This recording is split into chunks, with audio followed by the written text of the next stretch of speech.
Galaxy की category की आत्मा, महाशिव की कैटेगरी की आत्मा घूमती रहती है, इस आकाश गंगा से दूसरी आकाश गंगा घूमती रहती है ना। तो वो कभी कभी हमारे ब्रह्मांडों में भी आ जाती देखने के लिए, जैसे मनुष्य घूमते रहते हैं ना, इसी तरह घूमते रहते हैं। फिर कभी कभी उनको होता है कि चलो हम सूक्ष्म जगत में है, तीन तत्वों में है, परम तत्वों की दुनिया से तीन तत्वों में आते हैं, तीन तत्वों से फिर बोलते चलो पांच तत्वों में एक जन्म ले लें, घूम के आते थे एक दो जन्म, मगर यहाँ आके फंस जाती है, फिर भूल जाती है ना। आत्मा ऊपर कई चमड़ी के लेयर आते हैं, पहले परम तत्वों का लेयर चढ़ा आत्मा के ऊपर, आत्मा परम प्रकाश की भी हो तो भी परम तत्वों का लेयर चढ़ा, परम तत्वों का शरीर है,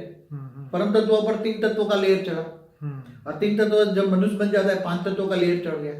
तो आत्मा दब गई। आत्मा का वो पांच तत्वों में मनुष्य आता है तो अंदर रिकॉर्डिंग पड़ा है, मगर सब दब जाता है तो आत्मा को याद नहीं रहता, मेमोराइज नहीं होता। अब जो आत्म स्वरूप के अनुभव करे, आत्म स्वरूप की अनुभूति करे, तो उसमें आत्मा में रिकॉर्डिंग सब चीजें हैं। वो आत्मा कहाँ से आई है, गैलेक्सी से आई है, यूनिवर्स से दूर दूर से कहाँ से आई है, और उसने क्या क्या कर्म किए, ज्ञान सारा ही मौजूद है।